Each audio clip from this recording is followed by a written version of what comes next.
Okay, good. All right. Thank you so much. Welcome, everybody. I know you guys are out there. I can't see you or hear you, but that's okay. I know you're there. And tonight, if you have any questions, please feel free to use the Q&A. So you should see a toolbar at the bottom of your screen somewhere. If you're on your phone, you might have to tap it to be able to see the toolbars. But if you're on your computer, it should be appearing at the bottom of the Zoom window. And if you could please put your questions in the Q&A and not the chat. The Q&A allows us to keep an eye on which questions we've answered and which are still outstanding. So as we go along, just put your questions in. And what I usually try to do is I stop every now and then and just see if there's any questions. If there are, we'll answer. If not, we'll move on. And so we don't have to hold all the questions to the end. So um, if uh, if you have any ideas for future presentations, this one actually came out of an idea from an audience member. So if you have any ideas for future topics, if you watch this and you go, I'd like to know more about insert thing here, then I'm sure the library would appreciate knowing that information too. It helps us to create future programs. And I wish I could be with you in person, but it is definitely safer here. We've definitely all gotten to know Zoom quite well over the last several months. So thank you so much for being on tonight. So just introduce myself. If you have not been to one of my presentations at the library, you might have seen me occasionally. It usually would happen in August where I would show up with my telescope for one of the music nights. And so hopefully the library can bring those back next year. And uh, my presentations are usually about astronomy, but this one is all about space news of many different types. I just went out and I searched for um, a wide variety of topics. So we're going to cover a pretty good amount of stuff. And the program is different every single time I do it because astronomy changes all the time. So this was a fun one for me to compile. So without further ado, let me share my screen. So give me just a second.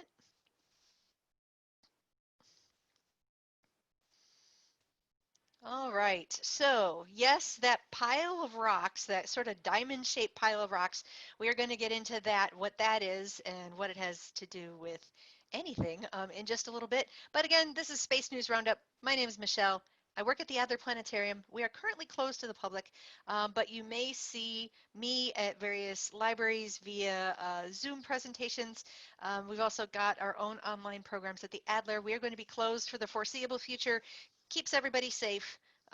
We'll be with you online, and when it's safe to do so, we will reopen, and we're really looking forward to that sometime in the future. So let's get started. Okay, this one you may or may not have been hearing about. So about a week or so ago, a couple weeks ago, there was a wildfire in California near the LA area. It's near LA County, or it's in LA County, and it's been called the Bobcat Fire. I honestly don't know how they came up with that name. Um, Usually refers to a region or a place or something. But anyway, this is called the Bobcat Fire, and it currently encompasses over 100,000 acres. It is the largest fire, as far as they know, that has ever impacted Los Angeles County, and it has been threatening Mount Wilson Observatory. Now, this picture is not Mount Wilson, but it does have something to do with Mount Wilson. This is the Yerkes Observatory, and in 1904, the Mount Wilson Observatory was founded by George Ellery Hale, and it was started by the Carnegie Institution of Washington. In that year, George Hale brought the SNO Solar Telescope from the Yerkes Observatory, which is located in Williams Bay, Wisconsin. The building is still there. If you've been following that, they're currently searching for funding to be able to reopen the observatory. It's being run by a private nonprofit organization now called the Yerkes Future Foundation. They're searching for an executive director. So if anybody wants to apply to be the executive director of the Yerkes Observatory, get in touch with those guys. Anyway, George Hale helped found this observatory. He decided he wanted to go to a place that was a bit sunnier than southern Wisconsin, and the skies are a bit steadier too. Astronomers in the mid 1800s decided that getting on top of big tall mountains was a good thing to do. And he wanted to bring that solar telescope out to California where it is sunnier and the air is steadier because he wanted to continue the studies of the sun. Now, the um, telescope that was built out there, there was first a solar telescope, then a 60-inch telescope, meaning the main mirror is 60 inches across. Then this one was built. This is the Hooker 100-inch telescope. It is an extraordinarily historic telescope. It was put into service photographing the sky, and you probably have heard of a famous astronomer who used to use this telescope, and that is Edwin Hubble. And what he did was he used this telescope to take pictures of stars that repeatedly got brighter and dimmer. Because of those stars, you can use the brightness and dimness, the time it takes to get bright and dim, to then figure out how far away the star is. And he photographed some stars in a region that is called the Andromeda Nebula. But he figured out that this thing was really far away and it was a separate galaxy to our own Milky Way, and we now call it the Andromeda Galaxy. So basically, Edwin Hubble figured out that the universe is filled with galaxies and they're expanding away from us. Now I'm totally glossing over what Hubble did. There were a lot of other folks that played a part in that as well. But anyway, the building on the right is the building that houses the Hooker 100-inch telescope. And this is the view from Mount Wilson. You may see some pink colored stuff on some of the trees. That is fire retardant that has been dropped by airplanes in the absolute battle to save this mountain, to save the observatory. Not only is this the home of very historic telescope and ongoing other studies and other telescopes and things that are up on the mountain, it is the home of most of the LA area's broadcast communications towers. So it is not a small thing to try to keep fire away from the top of this mountain because you don't want your communications and radio towers and everything to go up in flames. That would be bad. I just want to show you, so this is not fog that you're seeing off to the right, that is smoke. And so the firefighters have been battling for the better part of a week to keep fire from the top of Mount Wilson, the top of where the observatory is and where these communications towers are. This is a screenshot from late last week over the weekend. And this doesn't look terrible, but if you look off to the right, you can probably see some flames there. So yeah, this looks worse this is worse than it looks. By the way, that's Los Angeles off in the distance where it normally is a clear view. And so this is a view. When I saw this picture, I've been keeping track of all this on Twitter, and when I saw this picture, I and many other people, and even the Mount Wilson people, you can follow their Twitter feed at Mount Wilson Observatory. Um, we were convinced that the whole place was going up in flames. Turns out it was a strategic fire that was set by the firefighters to kind of clear out some space. The mountain, turns out, is fairly defensible, meaning it has some open space. It has some places for the firefighters to set up to be able to protect it. It looks completely tree covered, but it is a space that starts to kind of work pretty well to kind of keep it safe, as opposed to some of the other areas which aren't as easily defensible. Here's another area, another picture, daytime. Again, it's harder to see flames in the daytime. They are there, and the flames are off in the distant mountains at this point. So if you want to keep track of the Bobcat fire, you can go on Twitter and search for the hashtag Bobcat Fire, all one word, and just keep refreshing, and it constantly comes up. You can also follow at Mount Wilson Observatory. Mount is MT Wilson Observatory. If you want to keep an eye on how the observatory is doing, it's holding their own so far. So we're hopeful that the observatory will survive this fire. All right, another calamity, which is a little puzzling. They haven't quite figured out what happened, but there's a large radio telescope that suffered a cable snapping calamity. So the Arecibo radio telescope is located in Puerto Rico, and this is a picture of it. It is managed by the University of Central Florida for the National Science Foundation. And if you're a fan of the movie Contact, this telescope played a part in that movie. It has also been on in other films and TV shows throughout the decades. And you may know this telescope because in the mid 1970s, I believe it was 1974, this telescope was used to broadcast a message from Earth out toward this, which is called M13. It is a large collection of stars called a globular cluster. Globular or globular just means round, a round collection of stars. The stars are round. The collection of them is relatively round as well. Anyway, they came up with this message that when it was sent out, they said, well, where should we send it? Let's send it to a large collection of stars, and maybe by the time it gets to someplace, they'll be able to decode it if there's anybody there, and they'll see who we are. So this is what the signal looks like. So they had done some renovation work on the observatory, and they said, oh, let's throw a party, let's send out a signal. This is what the signal kind of looks like. You can see that it's not totally random, and it's not it's something that if you got this signal, you can kind of figure out maybe there is some kind of a message here. You can't figure it out here. If I show you the next slide, this will make a little more sense. I can tell you what some of the stuff is, and some of it I forget what some of the pieces are. The part at the top is teaching whoever gets this signal our numbering system, 1 through 10. The next purple part, and by the way, the color is not part of the message. It's that um, if you do a little bit of rearranging of this, you get this. And the colors are added just so we can kind of pick out some of the pictures a little more easily.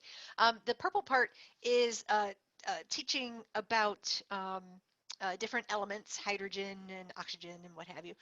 Um, I can't remember what the green part is. It has something to do with DNA. So it is, I believe it's a different chemicals in DNA. The blue part is the helix structure of DNA. You can tell that the red part, that is a person. The yellow parts there, we've got the block on the left, that's our sun. And you've got, at the time, 9 planets. And so the one that is offset, that's indicating Earth, that's us. And then at the bottom, I'm looking at my other screen, by the way. The bottom is a schematic of the telescope that sent the drawings, or that sent the signal. Now, do not worry that we are broadcasting a signal out to potential aliens. We have been announcing our presence on this planet for almost a century with all of the radio signals that have been spewing out of this, just normal everyday radio signals, not even just purposely sending them out into space. They naturally go out into space. And so anyone or anything within about 70 or 80 light years of Earth, they know we're here. So it's not a big deal to send a message out. Now, how long is it going to take for this message to get from the Arecibo radio telescope to that globular cluster? About 25,000 years. So that's another reason not to worry. But the calamity that that telescope suffered on August 10th was a cable snapped, and the cable fell, and it slashed about 100-foot long gash into the radio telescope. Now, thankfully, none of the electronics were damaged. It was just the dish portion of the telescope, which can be fairly easily fixed, and some cables. They're still trying to figure out exactly what happened. They did do a lot of refurbishment on the telescope recently because it was damaged in Hurricane Maria a couple years ago. So presumably the pieces were all up to snuff, but they still need to figure out exactly what happened to this. Okay, so I'm going to go through one more news story and then I'll stop. I'll see if there's questions. So if you have any questions for the first part, now's the time to throw them in. All right, a few months ago, the end of May, we had a momentous occurrence here in the United States. We had on May 30th, we had the launch of the spacecraft Endeavour, and this was a spacecraft created and flown by SpaceX. Their spacecraft is called Dragon. That is the type of spacecraft or capsule that it is. This is specifically Crew Dragon. So Dragon was built initially to send cargo up into space, especially to and from the space station. But SpaceX always intended um, for their spacecraft to carry people. And so if you ever saw or if you ever saw the Dragon spacecraft before when it was carrying cargo, you might have noticed that some of those spacecraft had windows. Well, cargo doesn't need windows. People need windows. So they were testing elements of this spacecraft even before they were sending it up with people. But this was the first launch with people. It launched 2 American astronauts from American soil for the first time since the last shuttle flight in 2011. It went up, it was successful, it came back down, splashed down into the ocean, and so this is a few pictures from the pickup. So they bobbed in the ocean for a bit and they were snagged right out of the ocean. Everybody was fine, and so they're checking out Crew Dragon for how it went through its paces. They tested it out. Everything seems to have gone just fine. So the next step is the next flight of Crew Dragon. The first flight, the test flight, had 2 astronauts. The next one will have 4. It will happen no earlier than October 23rd. So this will help rotate astronauts to and from the International Space Station. A little bit of Illinois connection. The person who's second from the right, Mike Hopkins, he is a University of Illinois graduate. So we've got a fellow Illini, who's going to be heading up into space. Not the first time, but a person from Illinois. I believe he's from Illinois, but he's definitely a University of Illinois grad. So that is really cool to see. Okay, I'm going to stop sharing for just a sec. I think I saw a note up there. So give me just a sec. Let me check the Q&A. Ah, it says, Michelle, nice Celestron in the background. That is that telescope right over there. Please advise at the end of your presentation how to access the recording if we want to see it again in the future. The library is going to be posting this, and I believe it will be on YouTube. Is that right? I think. Yes, we'll post it on our YouTube channel. Yep. Excellent. There you go. And I believe it'll be up for a month. So you'll be able to access it for a month. All right. And by the way, I forgot to mention one of my cats might show up during the show, and he's right there. So forgive me in advance if one of the cats decides to show up. All right. So we have answered that question, and that is it. We're going to go on. So, whoops, let me go back to Zoom and go back to sharing my screen. There we go. Okay. So we have our 4 astronauts. The flight will happen no earlier than October 23rd. NASA likes to state things like no earlier than, meaning don't look for it before then, and it could be after then, but that's at least the date they're initially targeting. Um, they're having to lengthen some things out sometimes because of the pandemic and keeping everybody safe. So anyway, um, look for this flight to happen. You can watch it usually on NASA's website. You may have NASA TV on your cable or satellite provider. If you don't, then go to nasa.gov and you should be able to access the video of the flight. All right. We've got some amazing images of the sun. So there's a new solar telescope called the Daniel K. Inouye Solar Telescope, or DKIST, and it has taken the highest ever resolution image of the sun from Earth. And so these are amazing. Now the next slide is not one of those pictures. I just want to show you what the sun looked like on Sunday. It is blank. There is nothing happening on our side, the side that's currently facing us. It looks like there might be some sunspots coming around the edge of the sun in the next few days. So look for that. By the way, what a sunspot is an area of the sun that's a little cooler and therefore a little darker than the rest of the sun. So they appear dark in images. There are no sunspots on the sun currently, but it looks like there is one rotating around. If you look really closely, if you're watching this on a computer, it might be slightly easier to see if you're watching it on your phone. I don't know if you have the ability to expand the image size, but you might see a bit of, it looks almost looks like the sun is granular. I'll show you what that is in just a sec. That is actually real, but let me show you just a schematic of this telescope. It's a rather amazing telescope. It's housed in a dome that has an opening that they open up and allow light to come in. And normally we don't point our telescopes at the sun. The telescope that's off to my right, I think it's showing up on the right on your end as well. That telescope, the only way I can point that at the sun is if I put a filter on it. Well, this telescope is designed to look at the sun. And so the light comes in, bounces off a 4-meter wide mirror. 4 meters is over 12 feet. It's about 13 or so feet. And the light is concentrated to um, one certain area, then it is sent from that spot down to a bunch of instruments that are below the telescope. So the light can be moved to any of these instruments. So it's a really versatile system.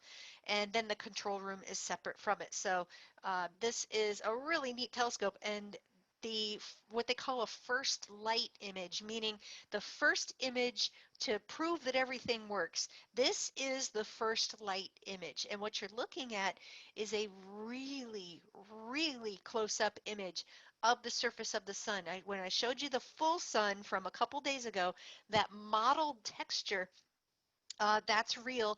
That's what this is, but close up. What you're seeing is essentially, close your eyes and imagine a pot of bubbling hot water, boiling water on the stove. Or maybe you've made grits or polenta or something like that, where you know that the material down at the bottom of the pot is hotter, and as it gets hot, it rises up and it bubbles, it cools off, and then falls down to back to the bottom of the pot. And this process of heating down below, rising up, cooling, and this material falling back down, this is called convection. And this happens on Earth. It happens in a pot on your stove. It happens in your house. So you've got warm air that rises to the top, and you've got a cold air return somewhere, and that will get the air back down to your furnace. So anyway, this process happens on the sun. It's warmer down uh, toward the middle of the sun.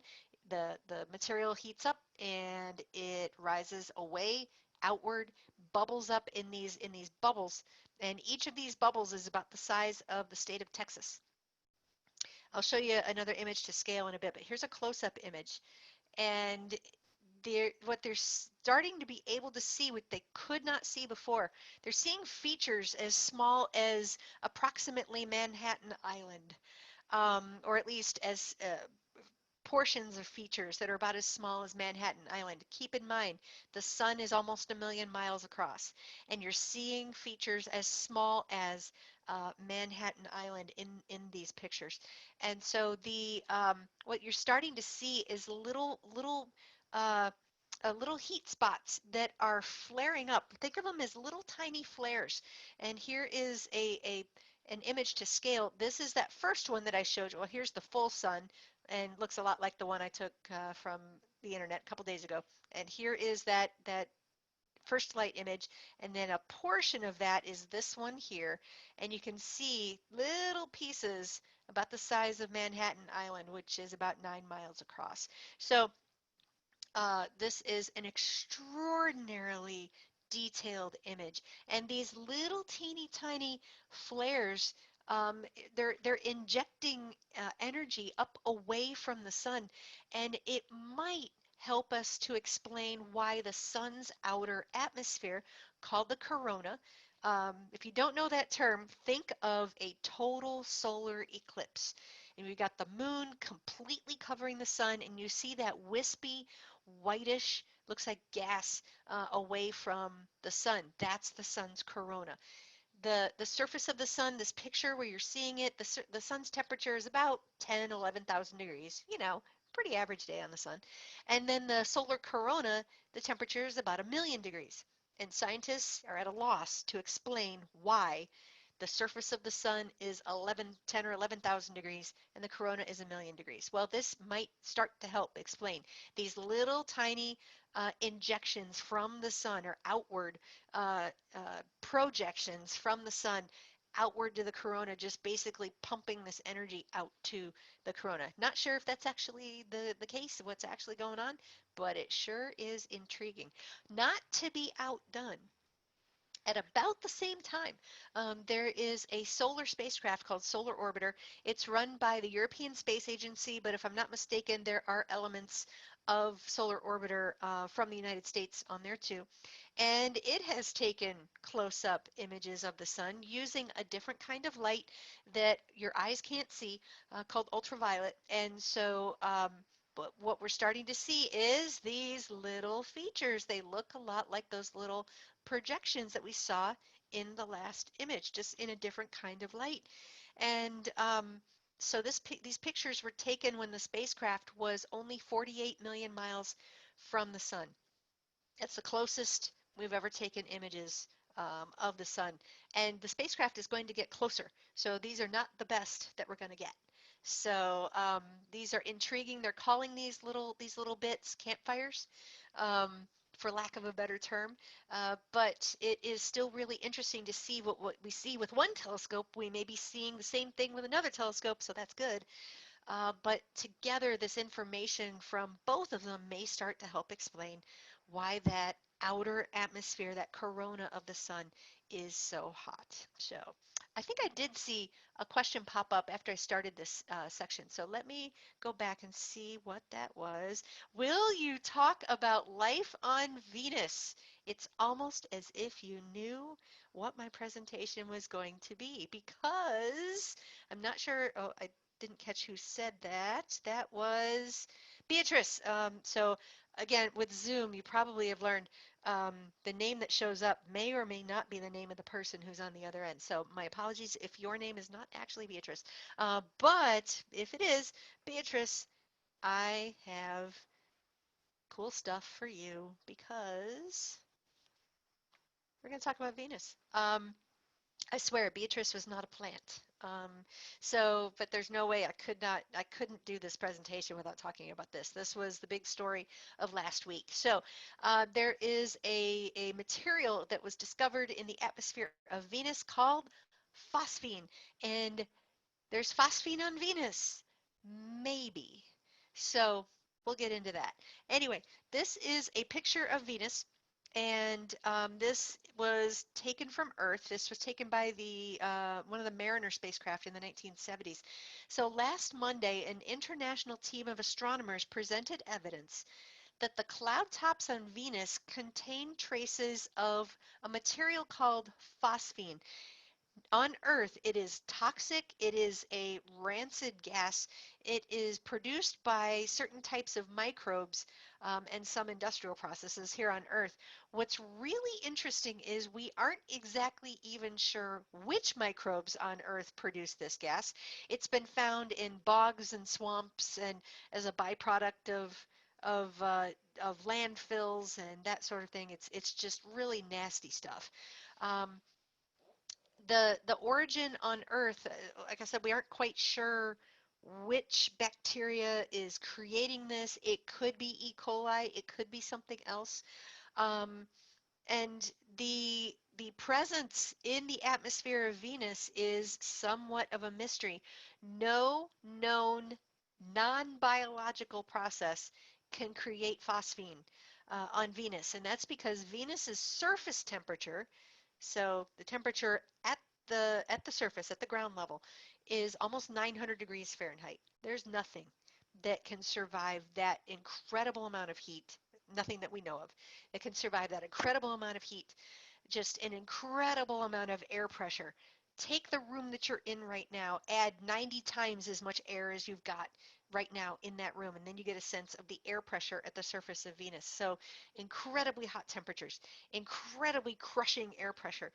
The clouds that you're looking at in this picture are made of sulfuric acid. So sulfuric acid is incredibly dehydrating, meaning it wants to bond with the water in anything, and so it would dehydrate or dewaterize any known living thing that might come in contact with those clouds. So the conditions that we know of on Venus at the surface would not support life. So what is going on here? Well, they pointed a couple different radio telescopes at Venus, and that dip that you see in this image, um, the two dips match up, and that dip corresponds to the signal of a material called phosphine.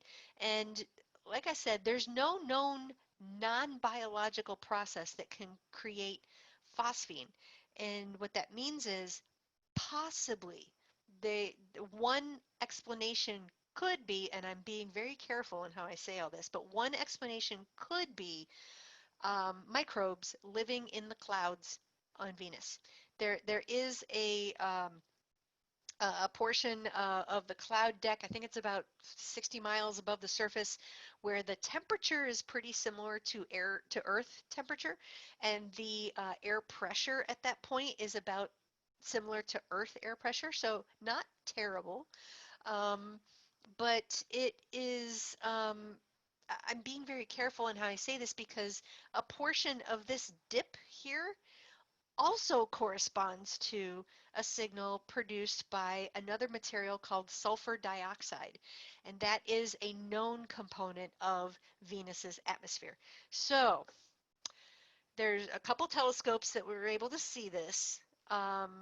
And what the team hoped to do was follow up with at least two other telescopes to look for other signals of phosphine. And they haven't been able to do that yet because of the pandemic. The uses of those telescopes, it hasn't happened because they've grounded the. There's a telescope that flies inside of an airplane. They aren't flying the airplane, and then another telescope they aren't operating it due to the pandemic, just to keep everybody safe. Now, the surface of Venus is hot enough to melt lead, but this idea of microbes living in the cloud tops was proposed as early as 1967. There are two astronomers. One is named Harold Morowitz, and the other one you've probably heard of. His name was Dr. Carl Sagan. And they said possibly life could thrive in the Venusian clouds. And so, as I mentioned, up maybe 50, 60 miles up, the temperatures and pressures are more Earth-like. Now, the the processes, we don't know what exactly could produce this. It could be some non-biological process that we don't understand yet. Um, that would not surprise me one bit if it turned out to be something that we just don't know what it is yet, because we seem to come across that in lots of places in the solar system where we go, oh gosh, I didn't know things worked like that. And so it wouldn't surprise me if that's what it was, but um, it's interesting because this is possibly showing a connection between the the surface where you've got volcanoes that are spewing out material, the atmosphere where this material goes up to, and the clouds, which is where these microbes, if they exist, might live. And so it's showing a connection between surface, atmosphere, clouds, which is really cool in and of itself. So yet to be determined if this really is true. NASA is currently considering several proposals to explore Venus.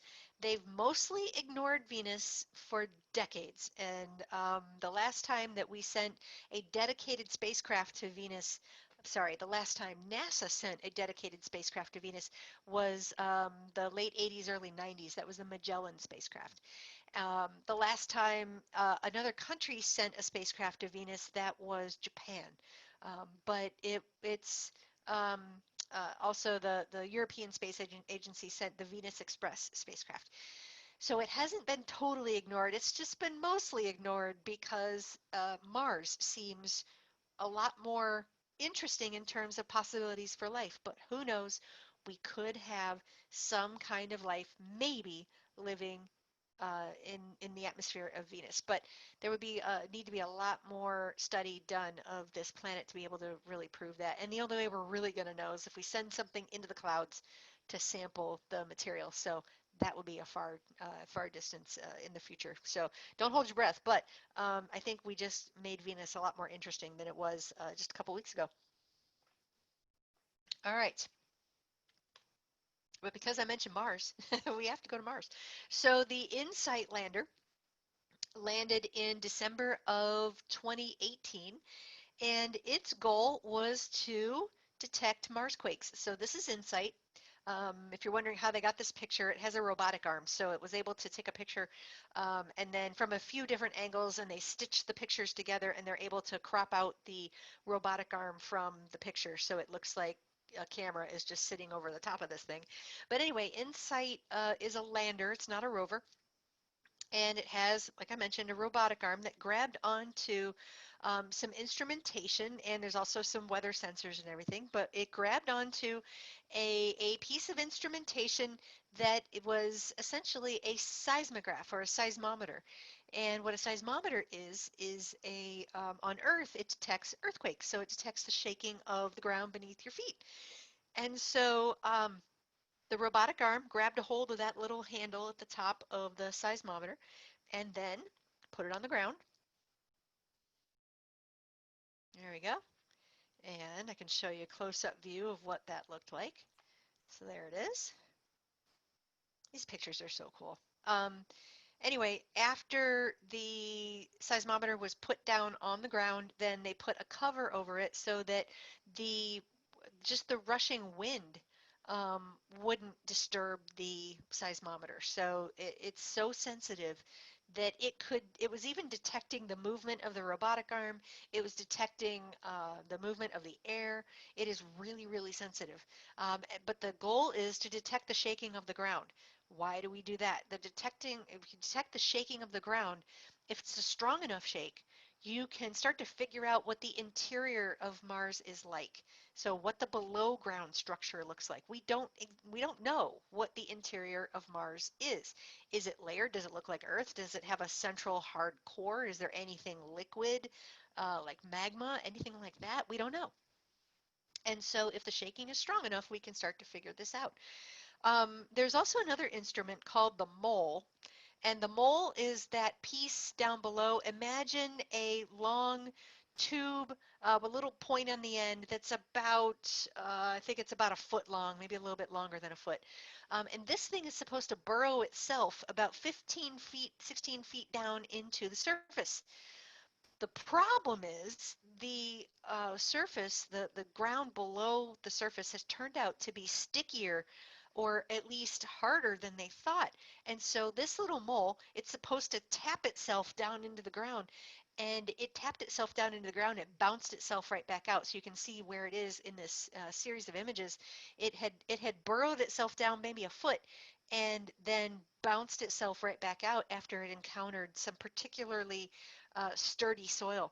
And so what they decided to do was stick the robotic arm down on top of it to keep it from bouncing out. But take a look at really closely.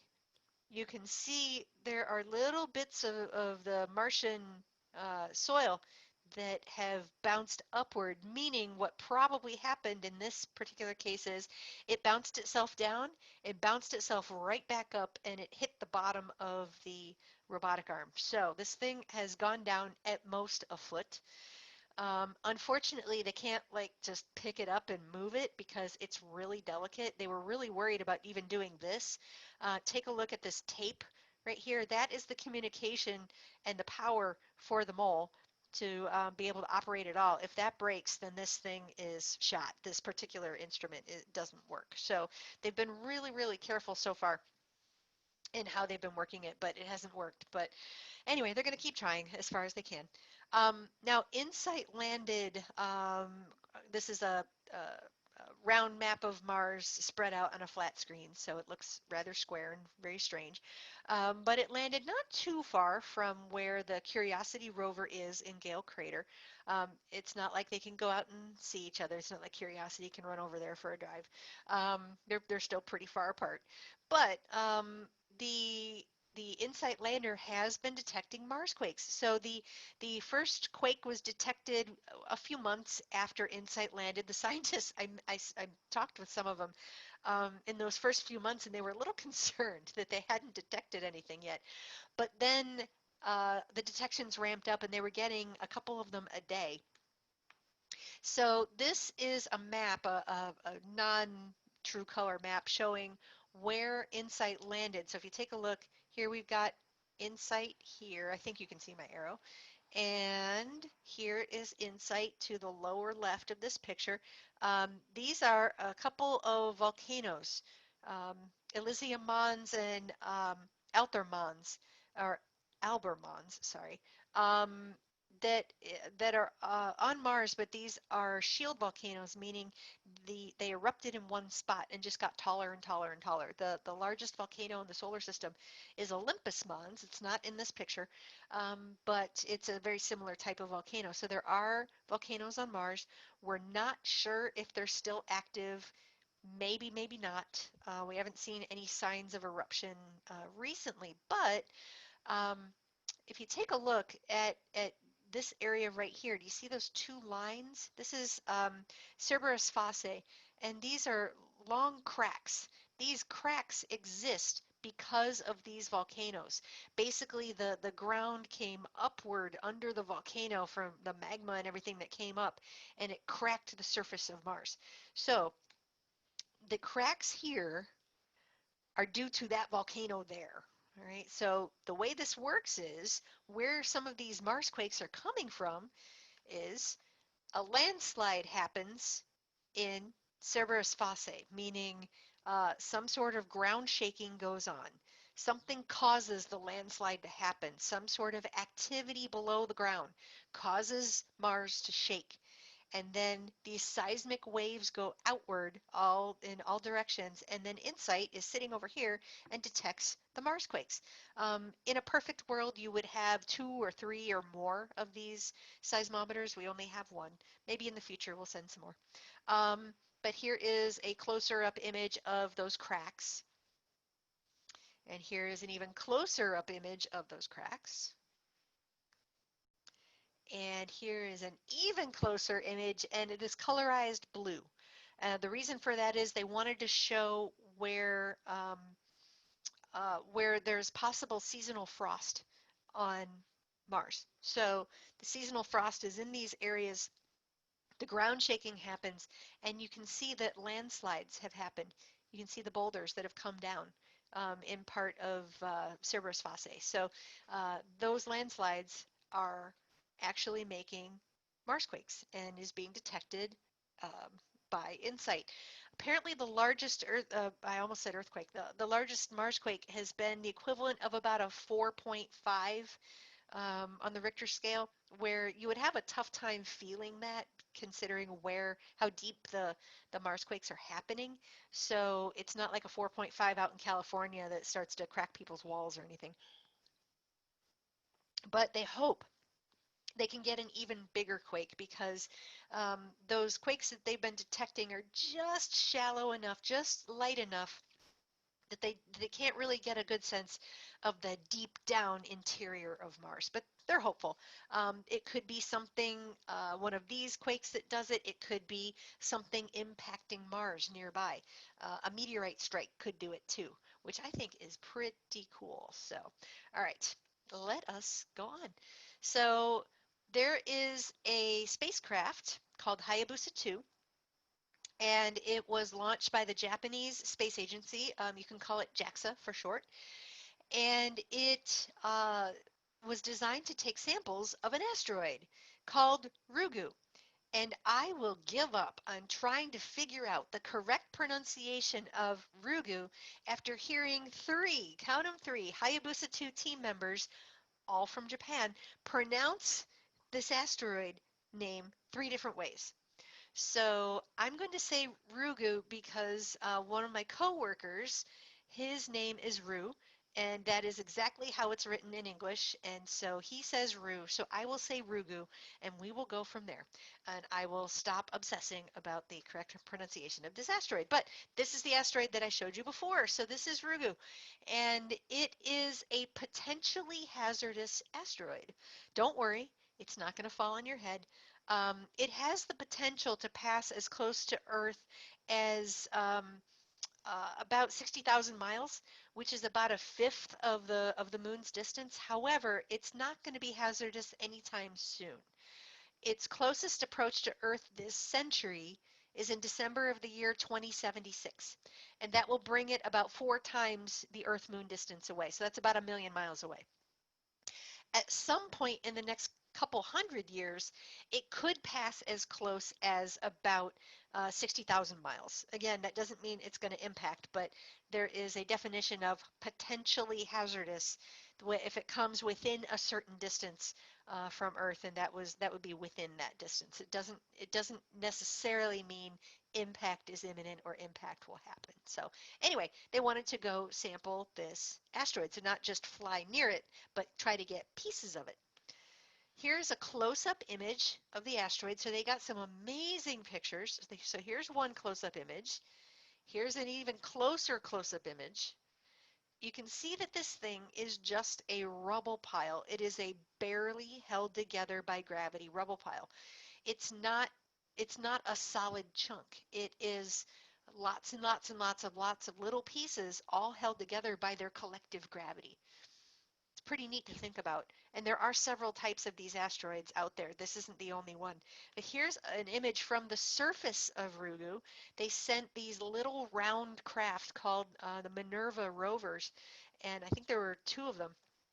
And so this was uh, the rover just before it hopped into a new position. And so this is an image from the surface of Ryugu. And here is another image from a different spacecraft that landed um, on Ryugu. And so this was a pretty spiffy spacecraft mission, you got to admit. And so what they did was they sent the Hayabusa 2 spacecraft down to the surface, and first they sent an impactor to the surface to kind of clear a space. It created a little crater. It ensured a fresh sample, and then they sent the rest of the spacecraft down to that impact site, and it fired another little tiny piece, about the same amount of mass as a small paperclip, down onto the surface to um, to break off some little tiny chunks. And then that would, when the sampling horn of the spacecraft was over that piece, it would hopefully capture some little bits. And those little bits would then be returned to Earth. And they're set to return to Earth on December 6th of this year. That sample return capsule is going to land using a heat shield and I think in a parachute.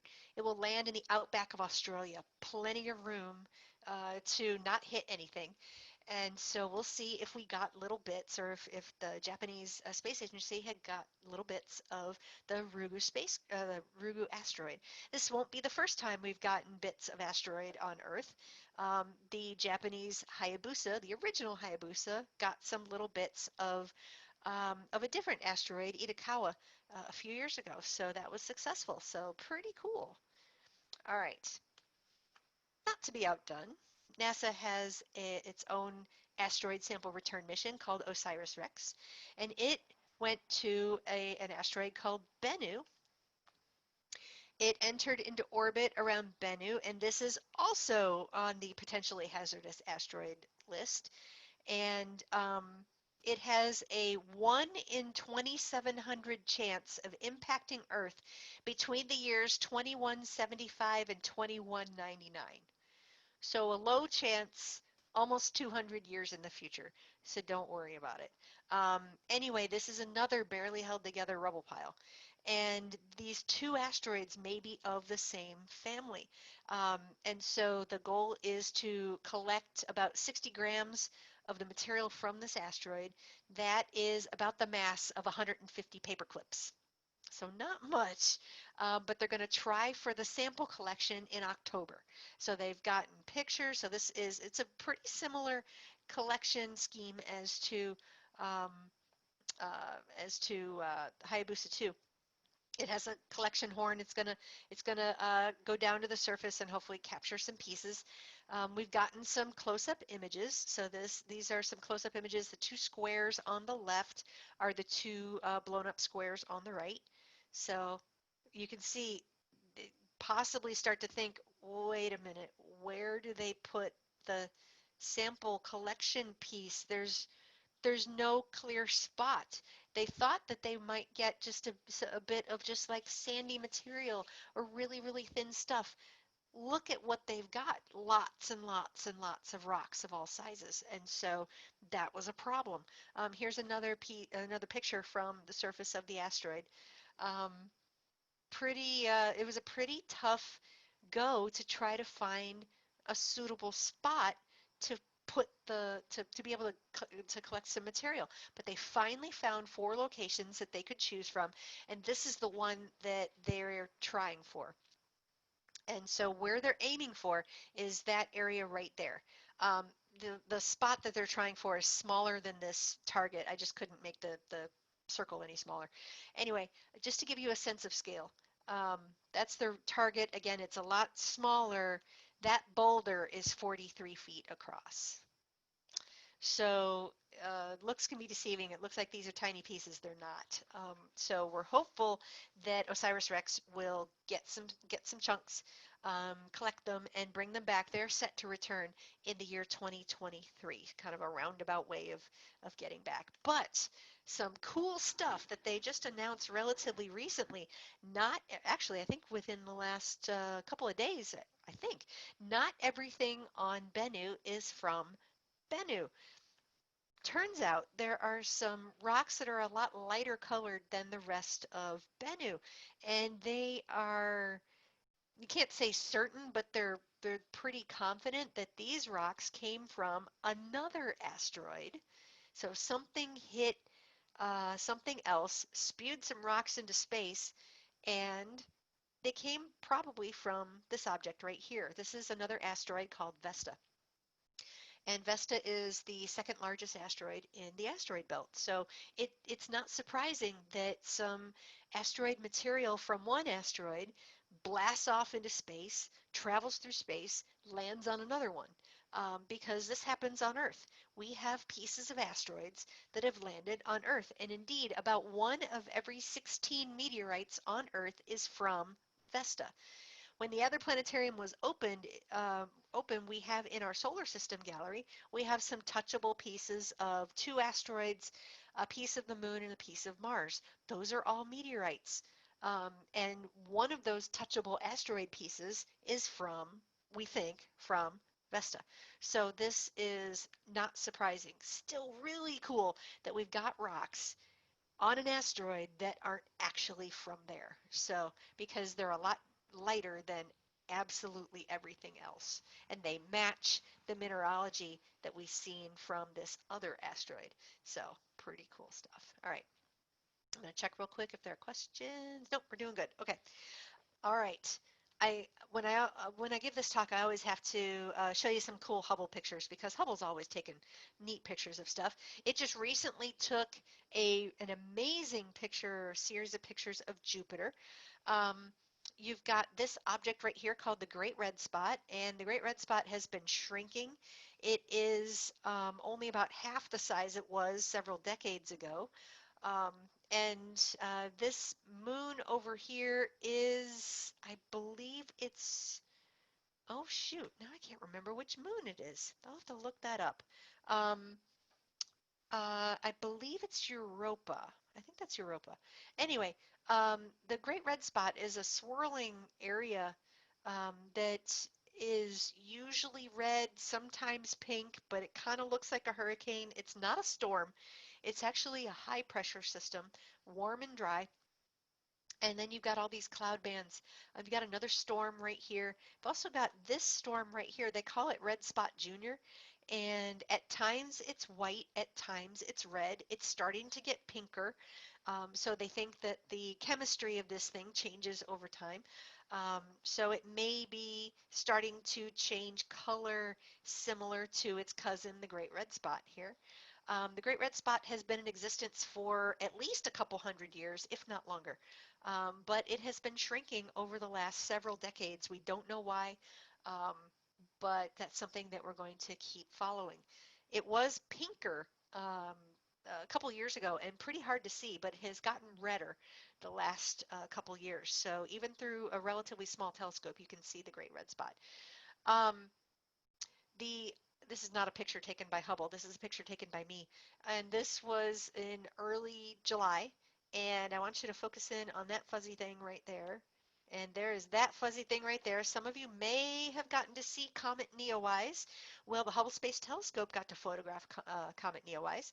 And here is a close-up image from the Hubble Space Telescope.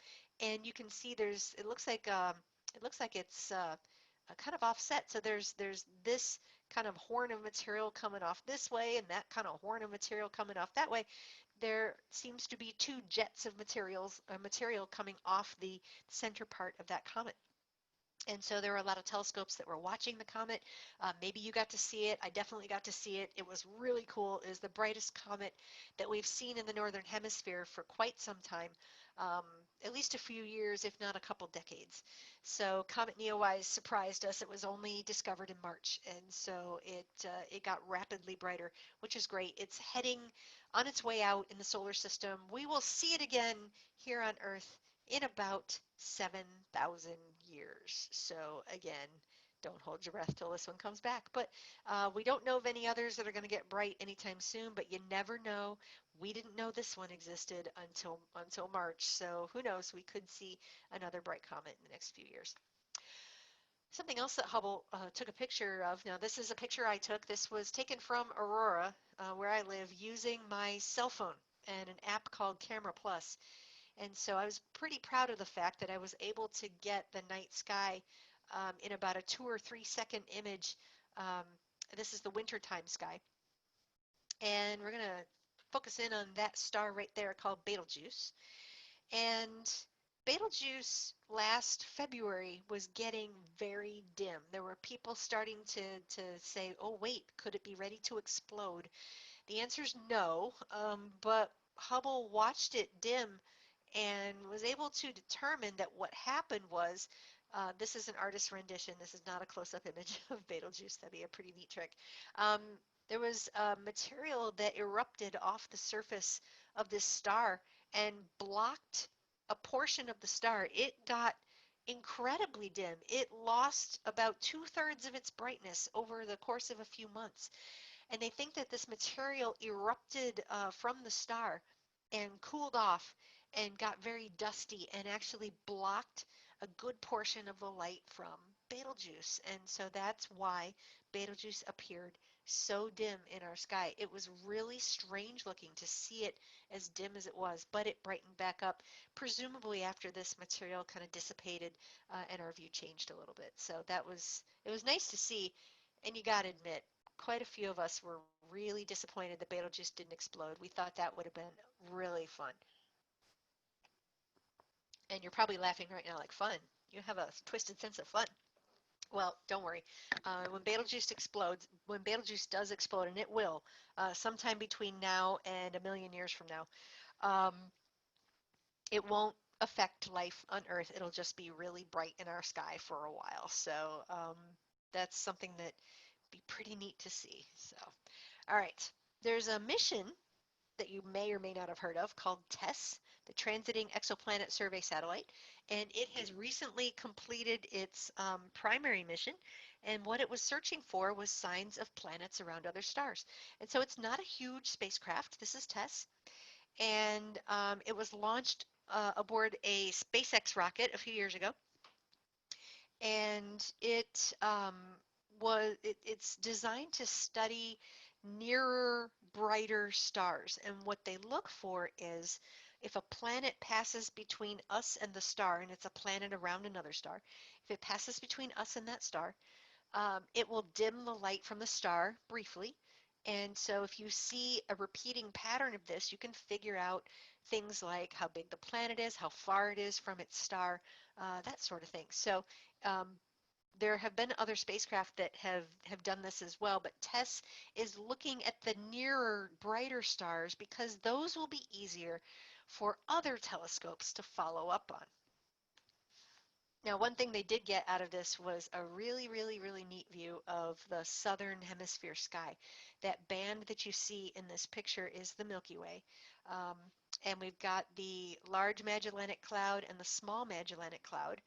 So those are little satellite galaxies to our own Milky Way galaxy.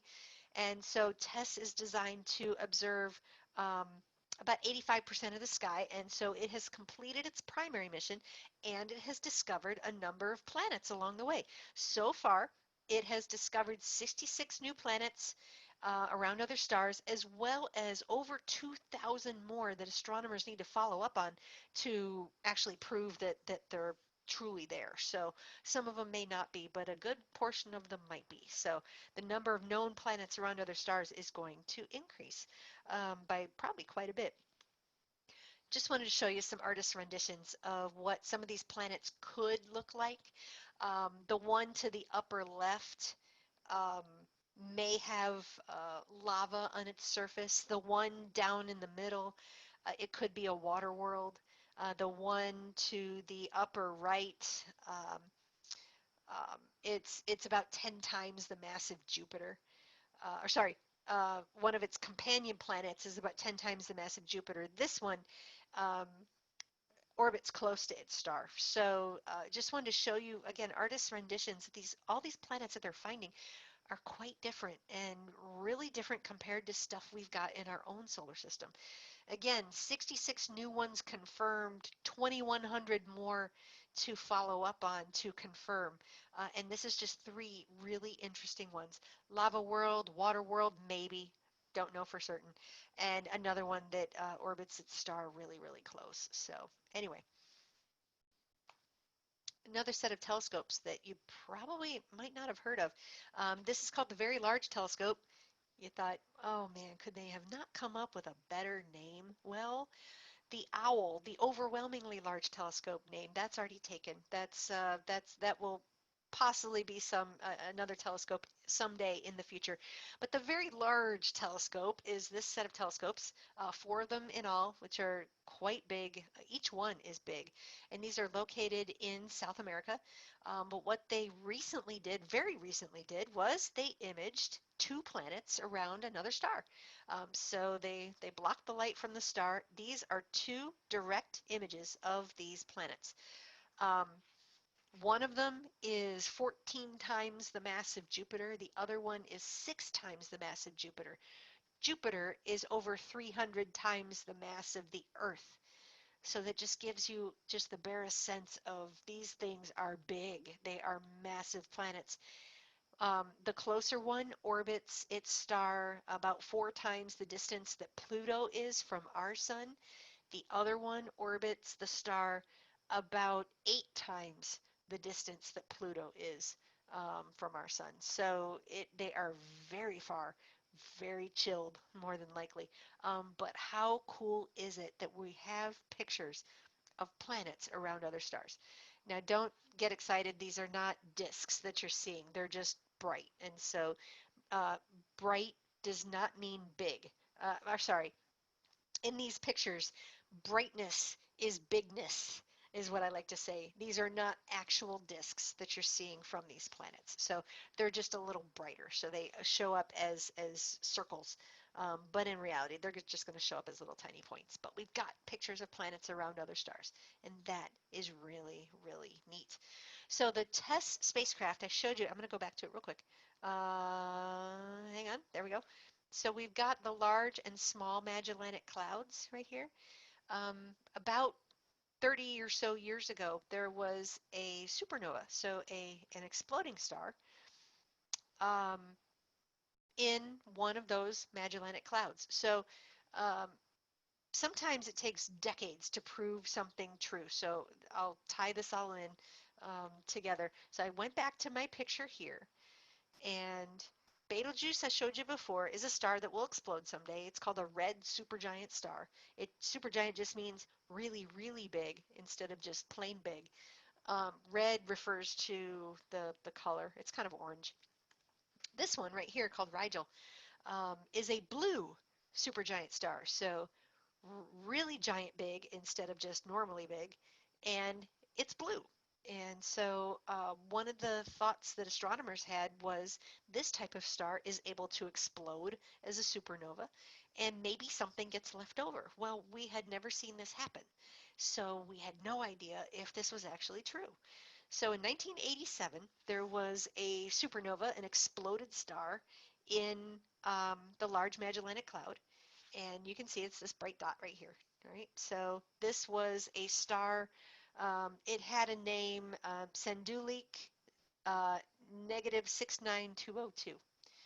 It doesn't mean anything. It just means that not every star has a cool, fancy name.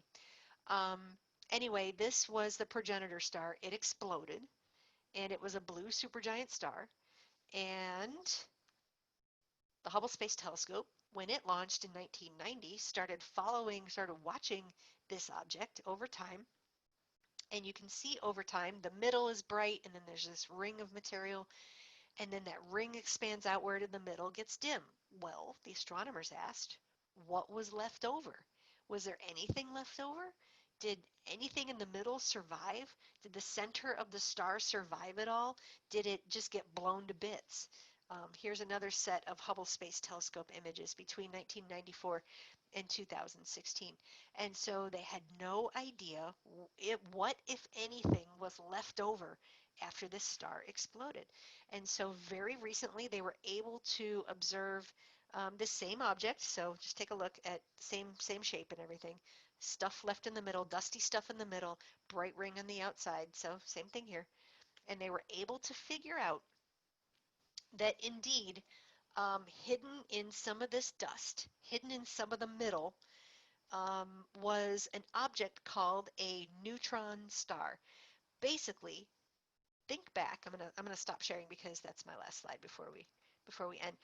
Basically, think back to chemistry class or physics class, and you've got pieces of atoms: protons, neutrons, electrons. Protons are positively charged, electrons are negatively charged, neutrons are neutral, no charge. If you have enough mass, enough gravity to crush material down, you can take protons and electrons and essentially squish them and create a ball of neutrons. That's what a neutron star is. It's basically a ball of neutrons a few miles across. And so they were not sure what, if anything, got left over after this star exploded. They said, oh, this blue supergiant star exploded. Great. Could it create something? And what they found was there is a neutron star, a big ball of neutrons hidden in the dust. And so they finally, since 1987, were able to prove this idea that you explode a blue supergiant star, you might have some stuff left over. Gravity's going to crush it down into a ball of neutrons. So there you go. The alternative was maybe it form a black hole. I think you probably all might have voted for forming a black hole. Who knows? Um, but hey, at least they found something. Up until now, anytime I talked about the supernova 1987A, I had to say something like, we don't know what got left over. Could have been nothing. Could have completely obliterated itself. But now we get to say, yeah, there's a ball of neutrons a few miles across in the center of that dusty stuff in the middle. So there you go. All right. Questions furiously. I know you're all furiously typing questions in the Q&A. So if you have questions, I'm going to babble on for a second because somebody did mention it. That telescope right there actually belongs to the Adler, and this one over here does as well. Um, back in March when we closed to the public, we closed March 14th, and I brought home some telescopes. And I don't know if you can see it, but over on my dining room table over there, I have a bunch of toolboxes. So those contain cameras. And I thought, oh yeah, I'll practice with these, and sure, it'll be a few weeks, no problem. Well, it's September. We're still here. So, so we've been doing programs from home, and so sometimes it involves taking pictures with the telescope here, which is a solar telescope, and the telescope there, which is a regular telescope that I can use to look at stuff at night um, or during the day. So there you go, if you're wondering about that telescope. So, by the way, if you're looking for a telescope, if you're thinking about getting a telescope for someone for the holidays, buy it now because telescopes have been back ordered, sold out. It's been telescopes, bicycles, kayaks, weightlifting equipment, anything personal, workout equipment, all of it has been sold out. So if you're thinking about getting a telescope, then you may want to get one now because it may not arrive until November or December. So do we have any questions? I'm checking the Q&A. So we're good there. All right. I think I must have covered absolutely everybody's burning questions about space news. If you're interested in keeping an eye on um, anything at all related to space news, I'm going to put a few websites in the chat. So give me just a second. I'm going to put it there so you can go to nasa.gov. And so I'm not sure if these links will be clickable on your end, but if not, just take a screenshot of it and you'll be able to go to that in your browser. And so nasa.gov, you can go to spaceweather.com. Spaceweather.com is where you can keep an eye on what the sun is up to. Earthsky.org is one of my favorite places to go to learn about space news and what's up in the night sky. You can also go to whoops, I can't type and talk at the same time, Universe Today. I think it's .com, I think. Um, it's definitely Universe Today. It's either .com or .org. I think it's .com. And that's another great place to go to. There is also space.com, but they tend to be a little heavy at times with the advertisements. It's still good, but the other two I tend to put a little higher on the list in terms of the ones I go to check for space news. So, anything else before we end for tonight?